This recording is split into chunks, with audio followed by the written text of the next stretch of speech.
Olá, amigos do Papo.com. Hoje nós vamos receber no nosso programa uma pessoa maravilhosa, especializada em educação, mas educação para milhões de brasileiros, mais de 90 milhões de brasileiros que não conseguiram completar o ensino médio. E ele trouxe uma solução através das empresas que vai resolver esse problema para vocês. A gente vai conversar com Vandir Silveira, que é CEO da Humaitá Digital, que é uma empresa especializada em treinar pessoas que não conseguiram se formar para que completem o Enseja e que possam cursar a faculdade. Bem-vindos ao Papo.com.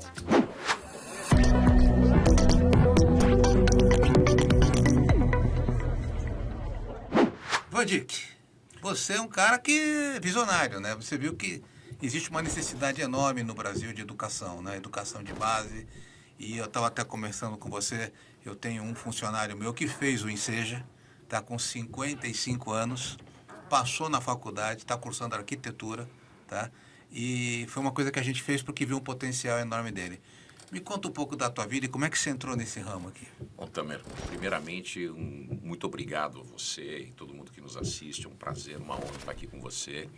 E eu tiro o chapéu para o seu funcionário. O Jorge. O Jorge. Jorge, parabéns pela ousadia e por querer mudar a sua vida. Eu comecei minha vida no mercado financeiro, eu cresci nos Estados Unidos, fiz toda a faculdade, high school, etc., nos Estados Unidos. E no final dos anos 90, começo do ano 2000, a gente teve a implosão da Bolsa Americana, a gente teve a explosão da bolha.com e com isso eu voltei para o Brasil, né? Todo mundo foi demitido e eu lembrei que eu tinha nascido no Brasil, queria ganhar as minhas estrelinhas e asinhas para voar no mercado emergente. Foi aí que eu voltei para o Brasil. E trabalhando num banco, num hedge fund, eu acabei conhecendo o pessoal do IBMEC, conheci o Paulo Guedes, depois conheci o Cláudio Haddad e toda aquela turma que formou, o Carlos da Costa, etc. E fui trabalhar no IBMEC, comecei dando aula, mas depois fui trabalhar com a turma, com o Paulo Guedes, com o Cláudio Haddad. Você chegou a trabalhar no governo ou não? Não, eu optei por não trabalhar no governo. Eu fui convidado e tive uma decisão consciente de não trabalhar no governo. Foi inteligente, né? Porque ali você ia gastar todo a sua poupança, Isso, né? Isso é uma preocupação. E aí, com esse negócio, eu não sabia que eu ia entrar em educação. Sinceramente, eu sempre pensei que eu ia trabalhar como economista. Eu sou economista, ia trabalhar num banco de investimento, uma consultoria. O IBMEC é o Instituto Brasileiro de Mercado de Capitais, que tinha o papel de fomentar o mercado de capitais. Isso. Depois ele foi adquirido pelo Cláudio Haddad, é isso, né? O Paulo Guedes. Primeiro, tiveram dois pontos na história do IBMEC. O IBMEC foi fundado em 1970 por uma missão do FMI no Brasil, era para ser uma espécie de think tank para formar e fomentar e fazer pesquisas para o mercado de capitais. O Brasil é um país que é muito parecido com a Alemanha. A gente tem um modelo de mercado de capitais que é muito focado em banco, nos Uber Banks, que oferecem todo. E, na verdade, é muito ineficiente isso. Então, os mercados de capitais, como acontece no capitalismo anglo-saxão, eles são muito mais eficientes, né? Principalmente nos Estados Unidos e Inglaterra. E foi isso que foi tentado fazer. Como o think tank, como um berço de pesquisa de grande profundidade em finanças, não teve muito sucesso. Mas a gente não, né? Os meus predecessores criaram vários cursos e esses cursos eram vendidos para empresas, para bancos, para corretoras, etc. E depois do IBMEC você foi, como é que foi a tua carreira? Depois do IBMEC, eu fui trabalhar em Londres, na Duke Corporate Education, que é um spin-off da Universidade de Duke, que não é muito conhecida no Brasil, mas é uma das grandes universidades do mundo. É um celeiro de prêmio Nobel em economia, não em outras áreas, né? Em economia ainda não teve, mas é uma escola que compete com Harvard, com Yale, com as grandes universidades do mundo. E eles criaram, na escola de negócio, um spin-off com fins lucrativos, que era uma espécie de meio do caminho entre uma escola de negócio e uma empresa de consultoria, trabalhando com as maiores empresas do mundo. Começou nos Estados Unidos, eles montaram uma operação em Londres, eu fui para Londres ser o responsável pela estratégia, expansão e desenvolvimento de negócios. E também trabalhava como consultor dentro de algumas dessas operações. E a minha função era Europa, Oriente Médio, África e Ásia. E o negócio cresceu muito. Foi muito legal ter essa experiência, porque eu trabalhei em lugares como o Cazaquistão, para você ter uma ideia. Nós praticamente montamos o país lá dentro. A gente tinha uma relação com o Samruk Kazyna, que é o Fundo Soberano, E a gente ajudou esses caras a montarem a universidade, a montar uma série de coisas. Tudo na área educacional. Em outras áreas também, né? Linha aérea, empresa de mineração. A gente trazia, inclusive, quem era especialista nisso. Trabalhamos com empresas fantásticas, inclusive com a Harley Davidson, que eu tenho uma relação eterna, e fizemos uma transformação, principalmente focada na liderança, e uma visão de transformação da organização que surtiu muito efeito. A Harley de hoje é muito diferente da Harley que existia dos idos de 2007, 2008, quando a gente entrou e abriu essa cabeça do pessoal. Então foi muito legal. Eu voltei para o Brasil, a gente fez um reposicionamento do BMEC. O BMEC cresceu, foi muito legal. Lançamos engenharia, Campo Novo, lá na Barra da Tijuca, para concorrer com a PUC-Rio. Foi um sucesso. Aí teve essa tentativa por minha parte de comprar. Talvez eu tenha... IBMEC Rio. IBMEC tudo. Toda a operação, entendi. Na Humaitá, você chega na Humaitá com esse projeto de formar pessoas que não são formadas, que é a grande maioria da população brasileira. É o Jorge que a gente conversou, né? É a pessoa que não teve oportunidade e aí tem um ICEJA que permite ele entrar. Como é que você viu como é que você entrou nessa aventura aí, cara? Há 1 ano e meio atrás, um pouco mais, eu fui convidado pelo sócio da Opus Capital, responsável por Venture Capital, tá? A fazer parte de um projeto junto com o Colégio Andrews do Rio de Janeiro. O sócio da Opus Capital, que toca Venture Capital, é o Evandro Campos, um cara fantástico e com muita experiência. Ele estava assessorando a família Flecha Ribeiro, que é uma família que está em educação há 107 anos. Existe o Colégio Andrews, que é um colégio muito tradicional do Rio de Janeiro, que não é associado com o Santos, porque lá tem os Santos, né, que são os colégios de elite. Tem os colégios internacionais, eles estão nesse meio. Eles não são nem internacionais, nem Santos, mas uma escola que atende elite, e eles queriam expandir o projeto. A gente, na realidade, ia começar fazendo as trilhas digitais para o novo ensino médio. Uhum. E a gente ia fazer o treinamento dos professores para poder ensinar as trilhas, e as trilhas, os conteúdos seriam feitos digitalmente pelos alunos, porque nenhum professor estava apto para ser responsável pela disciplina. Ele poderia intermediar, ele poderia facilitar debate sobre a disciplina, mas não é tão simples como o governo achava, que é pegar um professor de matemática, agora você vai dar aula de finanças pessoais. O cara até sabe fazer a conta, mas não tem o arcabouço de teoria financeira por trás para ensinar a molecada. Uhum. Não, você é um professor de geografia, você agora vai dar geopolítica. Não é mesmo. Não é a mesma coisa. Não funciona assim. Então a gente criou isso digitalmente. Entrou o governo Lula e isso caiu por terra.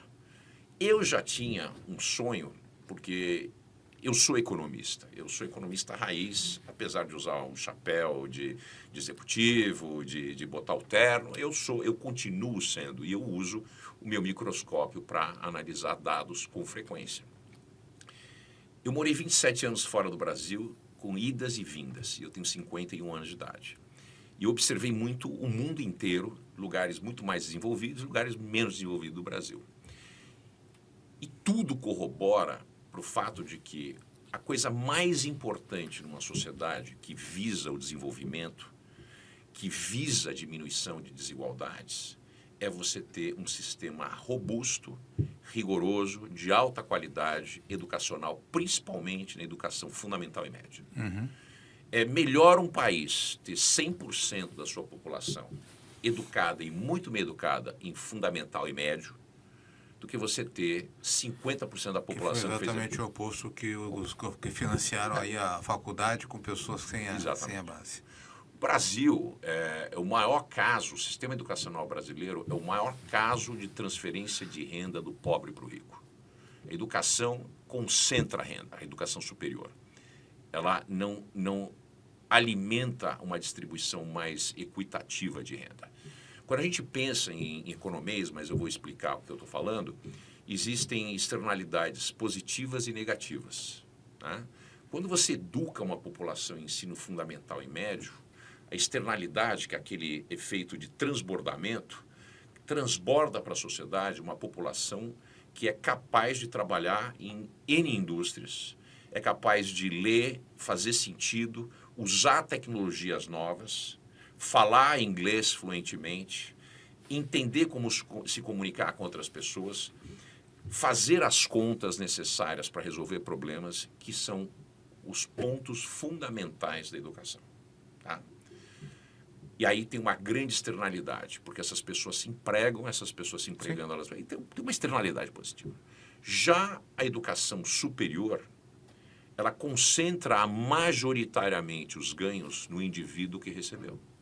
Por isso que eu acredito que é imoral, tá? O termo é imoral existir universidade pública que é gratuita para qualquer um que passou no vestibular. É um absurdo isso. Isso é uma anomalia e concentra a renda e tira dinheiro de quem mais precisa, principalmente países como a gente. Aí nós voltamos na questão de... que a gente já discutiu muito aqui no Papo.com. A gente fala muito sobre educação, né? Fala muito sobre esse tema, que é um tema que eu acredito ser, todo mundo fala, é a base de toda a sociedade, né? E aí a gente fala assim, por que o Brasil não dá certo? Eu não consigo entender, porque se fala, recursos tem, são mal alocados. Eu vejo assim, a gente vê muito o universo do estado de São Paulo, que não é a realidade do Brasil, tá? Mas mesmo assim, eu tenho um parente que dá aula aqui no litoral. A qualidade não é boa, quer dizer, por mais que ele se esforce, o professor, o sistema não empurra para uma qualidade de ensino. Como é que você resolve isso? Eu sei que você não resolve isso em um ano, nem em 2. Eu até brinco que nós tivemos uma janela de oportunidade em 94, quando o Fernando Henrique assumiu a presidência. E a gente falou, pô, temos um estadista, né, a mulher dele, né? E se passaram 30 anos, e essa geração se perdeu também. Como é que a gente resolve essa questão? Onde é que está o problema no ensino fundamental? É o tempo integral? Como é que se resolve isso? Tamer, eu estudo isso há 30 anos e não sei, para falar a verdade, não posso dizer. Eu tenho alguns indícios do que eu vi funcionar em lugares que eram muito mais pobres que o Brasil, como a Coreia do Sul, como a Malásia, como a Indonésia. São potências. Eu sei que o Brasil, a gente só olha para Estados Unidos e a maioria acha que é imperial, é imperialismo. Adoraria estar em Miami, né? A maioria adoraria estar em Miami, mas como não pode, fica com essa história de que é imperialista e olha para a Europa, né? Parte doente do mundo, né? Envelhecendo rápido, cheio de imigrante legal, aquela maluquice toda. Só que a gente esquece que o mundo é muito mais pujante e que o Oriente é onde o mundo está acontecendo hoje. Então a gente não olha para países que são meio esquecidos, como a Indonésia, que é um país que tem mais gente que o Brasil, né? A gente não olha para a Malásia, que fez uma transformação total. A própria Coreia do Sul. Coreia do Sul. A gente clássico, olha, né? Quem aqui no Brasil já foi visitar a Coreia do Sul? Ninguém foi visitar. O cara vai para Miami. Minha filha está enchendo, porque tem os pop, não sei o que, os cantores lá de... K-pop. Eu falo, não vou. Ela quer, é isso aí. Não deixa. Então, o Seul é maravilhoso. É uma cidade... cultura, tem tudo lá, mas a gente não olha isso, né?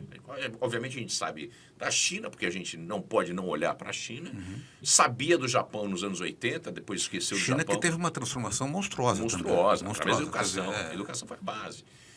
Então tudo isso, né, quando o chapéu de economista e visando o desenvolvimento, e a gente tem que falar, em economia a gente não fala de desenvolvimento mais.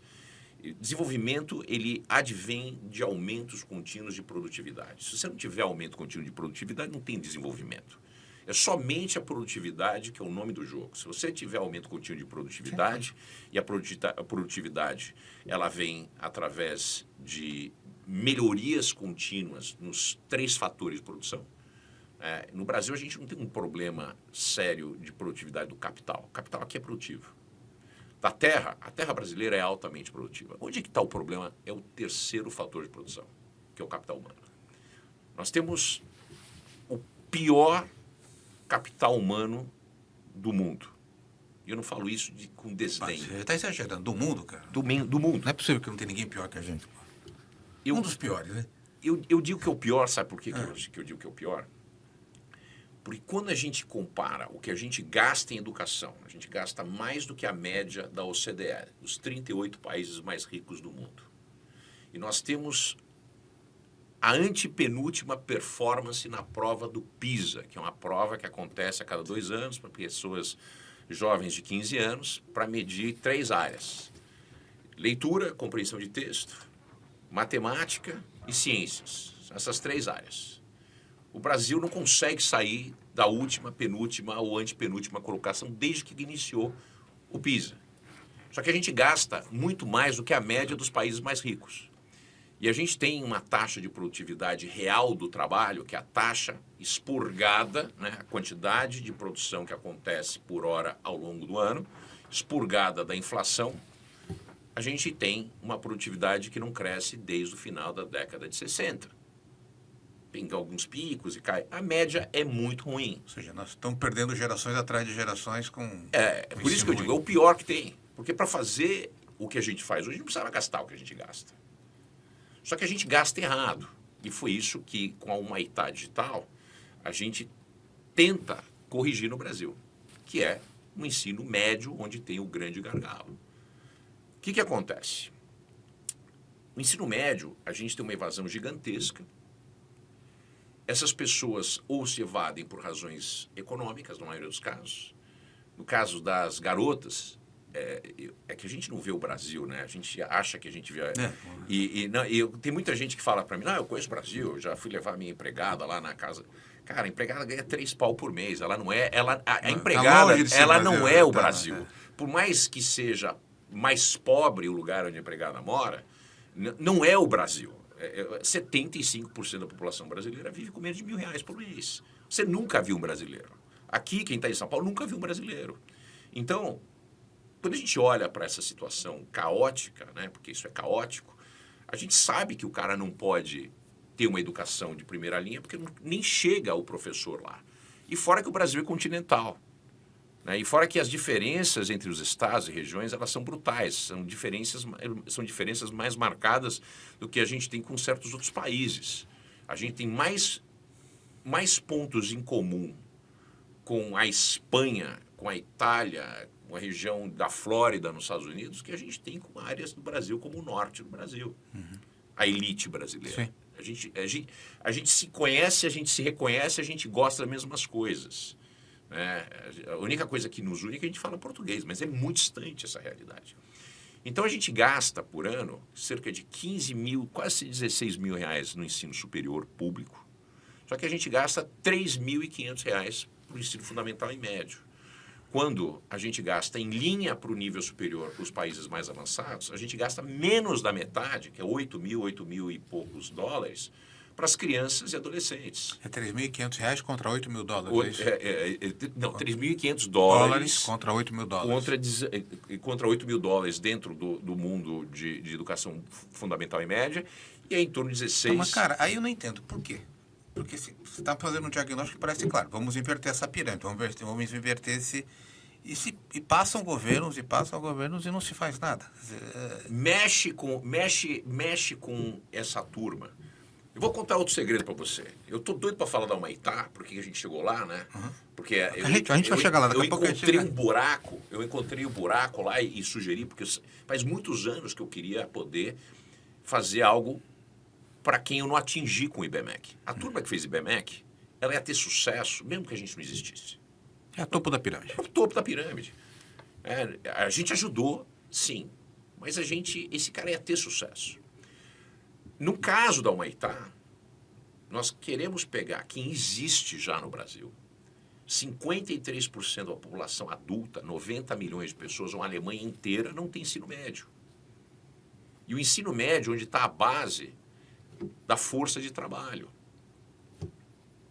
E aí onde está a base da força de trabalho? Por isso que eu falo, o cara tem que sair, porque ele tem que trabalhar, levar dinheiro para casa, cuidar do irmão que está ali. Como é que faz? Eu estava falando, que a gente não conhece o brasileiro. Existe uma epidemia de gravidez no Brasil de meninas de 10, 11, 12, 13 anos de idade. A gente não vê isso. É uma epidemia, é nível epidêmico isso. Mas não acontece aqui em São Paulo. Acontece em lugares onde a gente não vê. E essas meninas têm que sair, porque elas não conseguem terminar. Mas eu vou te procurar, vou te interromper, porque o problema é assim, o pai não tem a formação. Não... Se o pai e a mãe não têm a formação, não vê valor. Não vê valor. No ensino do filho. Exatamente. Porque essa é a realidade do Brasil, né? Se eu trato a minha mulher, se eu aprendi com meu avô, né? Que o certo era a mulher cozinhar, não sei o quê, meu pai, e aquilo que eu tenho como referência, né? Aí você fala, não, precisamos fazer com que essa criança tenha um ensino melhor. Mas como é que eu convenço o pai que isso é o melhor e que ele não tem que levar dinheiro para casa? Imagina o seguinte... Ao terminar o ensino médio, você entra numa outra curva de renda vitalícia. Você, em média, tem uma renda vitalícia 39% superior se você terminar o ensino médio. É muita diferença. Eu sei que a gente fala aqui... Mas o seu José, a Dona Maria... R$400. Pô, R$400 a mais. Ao longo de 40, 50 anos, corrigido pela inflação, isso se o cara não fizer faculdade depois, não fizer um concurso público, seja lá que o cara for fazer, vamos dizer que ele fique estacionário naquele nível, só corrigido pela inflação. Ao longo de 40 anos, é muito dinheiro. Não precisava ter o BCP, que é uma vergonha no Brasil. Essa vergonha, esse negócio é um absurdo. A gente tem uma população que nunca contribuiu, acaba recebendo o mesmo que o cara que contribuiu o mínimo ao longo de 30 anos. E, quer dizer, é um desincentivo, né? Se a gente tivesse esse tipo de visão de terminar o ensino médio, esse cara conseguiu ter um emprego, ele é mais produtivo, a empresa é mais lucrativa, esse cara tem mais oportunidades, ele paga imposto, a gente não estava nesse mar de lama que a gente vive hoje. Agora, você tem 90 milhões de brasileiros que não completaram o ensino médio. Uhum. Desses 90 milhões, uma parte não vai completar, até porque não tem condição cognitiva, quer dizer, ele não vai conseguir, tá? E qual é a proposta, Tô? O que vocês têm ali como proposta para recuperar essa? E quanto você já... Não sei como não conheço, queria que... Sim. Como é que está esse processo? Vocês estão em evolução? A empresa começou há 1 ano e meio, a gente começou a operar recentemente, faz um mês que a gente começou a operar de fato, que a gente criou uma plataforma digital que opera no telefone, tem 265 milhões de telefones celulares no Brasil. A maioria é smartphone. Uhum. Então, a maioria do smartphone é utilizado para muitas coisas, inclusive para fazer aposta, para ver pornografia. Pornografia é o número 1, né? Aposta número 2? Acho que a aposta está até ganhando talvez também. Talvez seja, mas pornografia... Quer dizer, se você me der 15 minutos de atenção no seu caminho para o trabalho ou de volta para o trabalho, você, em 1 ano, você vai conseguir passar na prova do INSEJA, que é uma prova que acontece todo ano, que é o equivalente ao ensino médio. Você terminando isso, você pode prestar concurso público, você pode tentar entrar numa empresa, você pode tentar fazer faculdade, tudo isso você pode fazer. Abre-se um leque de opções na sua vida. Todos os países ricos do mundo, os países desenvolvidos, eles são países cuja maioria da população terminou o ensino médio. O ensino médio é a marca da entrada da classe média. Que é onde tem o maior número de desistência. É onde tem o maior número de desistência. 47 milhões. Então, entre 13... Qual a faixa etária? 13 e 16 anos, é isso? Até 17. Até 17, que é quando a pessoa vai trabalhar, vai conseguir, vai ser motoboy, vai ser... Motoboy não, vai ter algum emprego... O negócio não excita o sujeito. Então, mas eu queria te provocar no outro ponto. A gente nasce e a gente é educado para fazer uma prova na nossa vida. Sim. Que é um erro, na minha opinião. Quer dizer, a gente entra, não no pré lá, mas você vai ter que prestar o vestibular, vai cair química, vai cair física, você quer ser médico, né? E nós vamos tentar fazer aquela prova 3, 4, 5, 6 vezes. Eu consegui passar na primeira, você talvez na segunda, mas não ensina a empreender. Não ensina. Ensina a ter medo. A gente é ensinado a ter medo. Essa é a cabeça do brasileiro, não é isso? Eu tenho medo. Eu tenho medo de ser reprovado, eu tenho medo de não passar. Odiamos risco no Brasil. Odiamos riscos. E a gente, assim, tanto é que quando você passa na faculdade, antigamente, hoje não, mas pai dava carro, viagem, é isso aí. É orgulho da família. É isso aí. E você escolheu a profissão errada, porque você não tem maturidade. E a nossa vida inteira a gente foi preparado para esse momento. Isso a gente não resolve com o teu... Eu sei que não resolve com a solução de vocês, Não, né? resolve. Você prepara o cara, mas tá errado, não tá? Eu preparo o cara para ele ter uma vida produtiva e conseguir ter um emprego que gere renda. Uhum. Outro dia desse eu escutei de um garoto, né, que estava falando de um garoto negro, ativista contrário cotas, né, mas assim, a favor de empreendedorismo. Aí ele falou que ele era totalmente a favor de ESG, né? E eu falei assim... como assim? O que você é a favor do ESG? Ele falou assim, eu sou o gerador de renda, né? Que era o ESG dele. O maior problema do Brasil é renda, né? E uma renda estável que o sujeito possa, inclusive, contribuir com impostos. Ser cidadão, né? Faz parte de ser cidadão contribuir com impostos. A solução aqui é, não, vamos cortar, quem ganha até 5 mil reais não vai pagar imposto. Não, a gente gostaria que mais gente pagasse imposto. É importante o cara pagar imposto, ele olhar e cobrar, né? A zeladoria da cidade, do estado, do país. Quem paga imposto tem a obrigação de botar o dedo na cara do FUNSA, do funcionário público.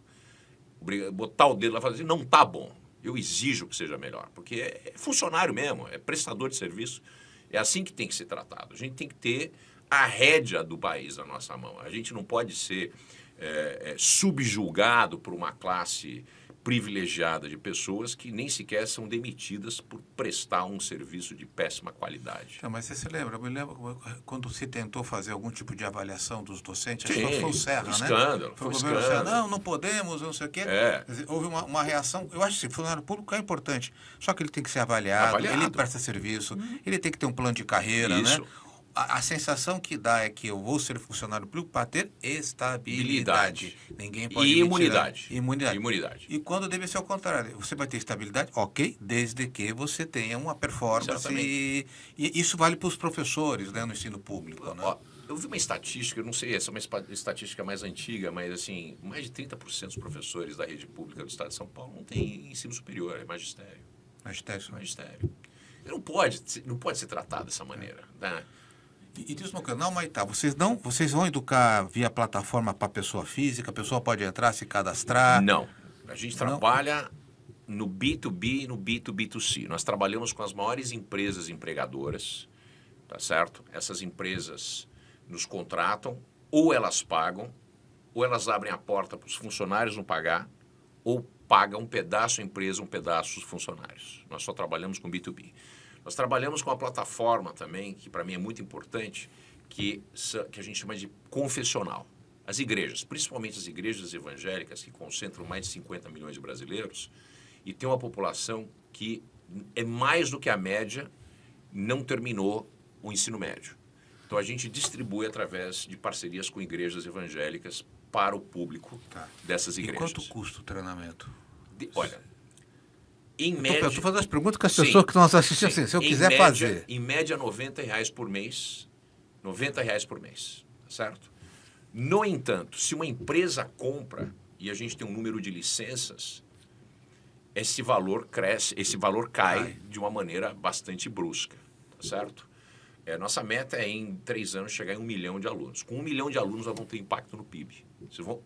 Quando a gente fizer uma regressão e analisar o impacto do emprego e do capital humano no crescimento do PIB, não vamos ter um impacto com 1 milhão de pessoas. Tá, agora você tem assim, a pessoa lá...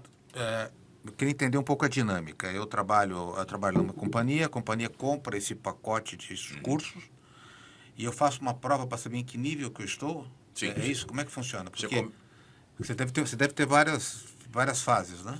Na verdade, você tem a estrutura que foi desenhada para o EJA/Enseja.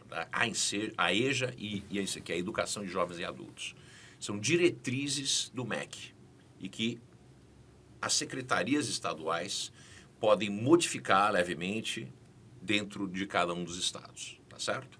Então, a gente traz esse material, um material que é oficial do EJA, da EJA/Enseja.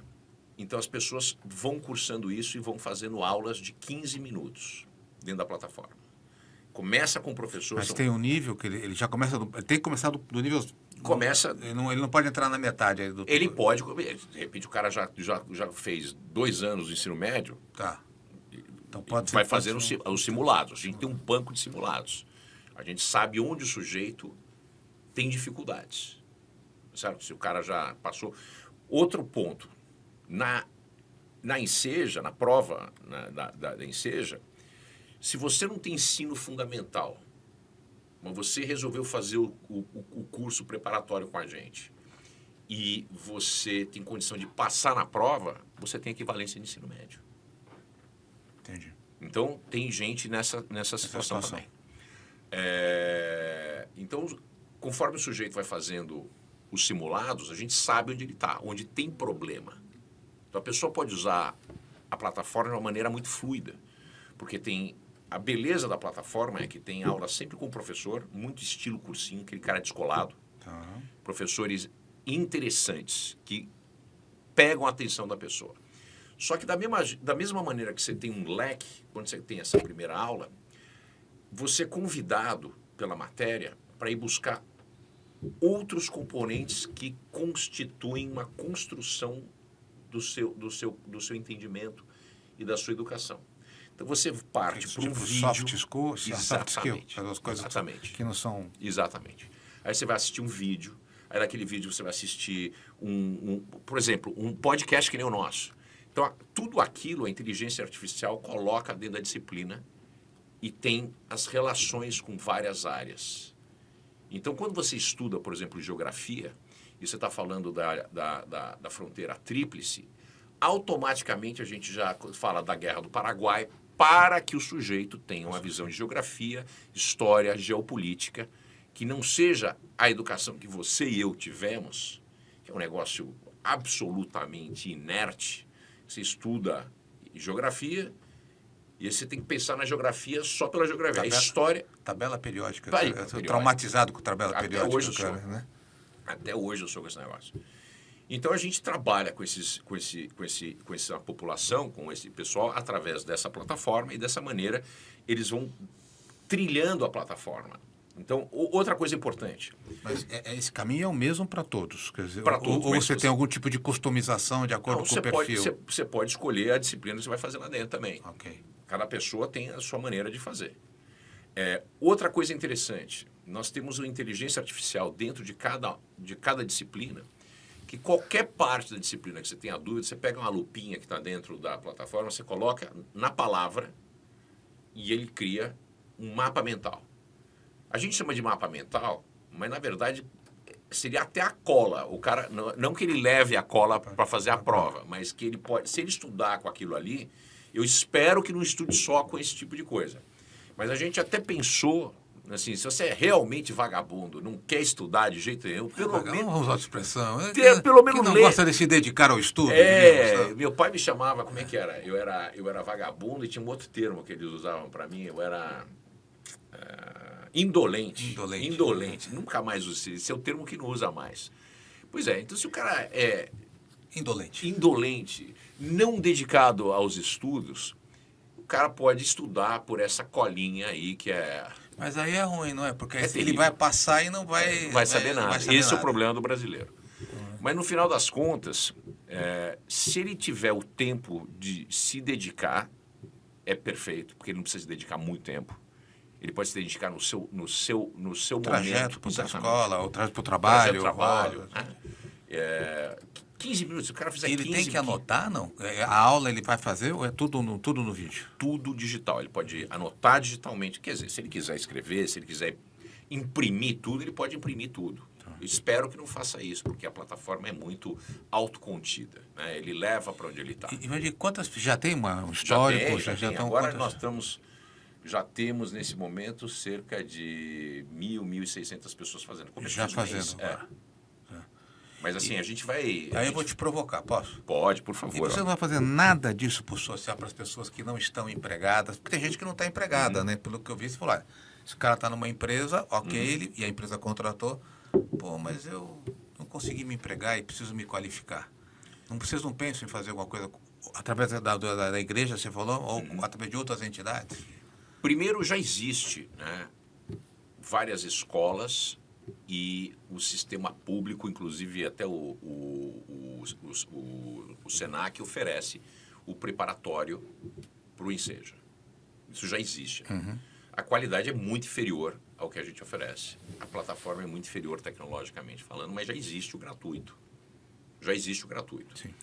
Porque o social já existe, tá? Mas você está falando que custa mais R$90, seria... É um ano de treinamento?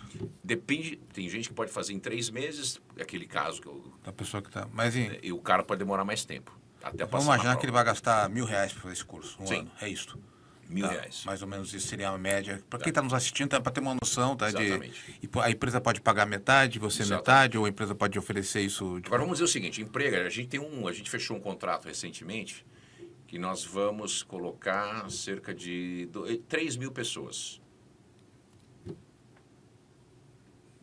Estamos criando a plataforma. Você dá escala, você reduz o custo. Obviamente, o valor unitário é muito menor. Né? Muito menor. Agora, tem organizações, por exemplo, que querem abrir as portas. A gente consegue acesso ao funcionário, mas eles falaram, não vou botar um centavo nesse negócio. Então, é difícil eu calcular, mas a gente sempre tem uma capacidade de negociar. Por isso, se eu chegar numa empresa que abriu as portas para a gente e ela tem 100 mil funcionários, obviamente, agora, tem empresas e empresas. 95% das empresas brasileiras não tem 10 pessoas. São pequenas e médias, né? São pequenas e médias. E o projeto agora, vocês pretendem ter algum tipo de, não vocês, mas possível financiamento para essa pessoa que não tem condição? Nesse momento, a gente quer botar um negócio de pé, testar de todas as maneiras, porque a missão é atingir 1 milhão de pessoas que vão fazer o EJA e vão estar na força de trabalho, rendendo, sendo produtivos, certo? E a conversa é com o pessoal de RH das empresas. Quem está nos acompanhando aqui é o RH que vai contratar esse serviço de vocês? Em alguns casos é o pessoal de RH, em outros casos são pessoas de benefícios. Outros casos é diretamente com o CEO da empresa. A gente tem uma relação íntima com alguém e o cara gosta da ideia e vamos fazer isso para a sua empresa. Porque muitas vezes o RH está descolado da mente do dono. O cara está lá mais assim para cumprir as questões legais do RH, a questão de pagamento. São raros os RHs que são intimamente ligados à estratégia da organização. Tem alguns fantásticos. Tem o RH estratégico hoje, né? Tem alguns estratégicos que são fantásticos. Diz uma coisa, para a gente fechar a nossa conversa, se a pessoa quiser contatar você, como é que ela faz? A compra é online? Eu entro na plataforma? Tem nosso site, que é www.humaitá.com.br. A gente também está no LinkedIn, a gente está... Eu não sei se está no TikTok, mas está também. Tem que estar, pô. TikTok é a plataforma. Daqui a pouco eu vou fazer uma dancinha lá para vender. Vou ter que aprender com o Pablo Marçal. Eu não vou votar nele, mas tem que aprender com ele, né? A gente tem que falar essas coisas. Eu não vou votar também, mas assim, quer dizer, eu estou impressionado com a questão Pablo Marçal. Não, eu acho que eu falo o seguinte, eu converso com a minha equipe aqui, que fala assim, gostando ou não, ele lida com o digital de uma maneira... que nunca existiu antes. Que nunca existiu. Gente, tem que parar e entender o que está acontecendo e falar, para o teu negócio, para o meu negócio, a gente olhar, e para o negócio que tem quem está nos assistindo, aprender e tirar as melhores práticas. Mas a gente tem Instagram, tem LinkedIn... Mas tem que ter TikTok. Vamos entrar no TikTok. Talvez tenha, não sei, preciso perguntar para a Elisa, que é a nossa head de marketing. Vandir, eu queria continuar com hoje a gente está encerrando, mas eu quero bater um outro papo com você para falar de economia, falar de política, falar de cenários, tá? Porque esse é outro papo assim. Hoje foi para falar de emprego, falar de futuro, né? Vandir, eu queria que você mandasse um recadinho para o Jorge, que está cursando arquitetura. Jorge, parabéns. Que orgulho de você, que você teve essa visão de potencial na sua vida. Você não aceitou os limites que talvez classe social, experiências te impuseram e você foi lá lutar para ter o seu lugar na vida. Que ninguém conquista nada se não for por luta. E o Jorge sabe com o acordo dele que depois que ele pagar, que a gente está apoiando a faculdade. Parabéns, eu tiro o chapéu. Vai ter que pagar minha aposentadoria, né? Isso é muito importante. Gente, Vandir, super obrigado. Você do Papo.com, se gostou da conversa, dá o joia, se inscreve no canal e a gente volta numa próxima oportunidade. Até lá, gente.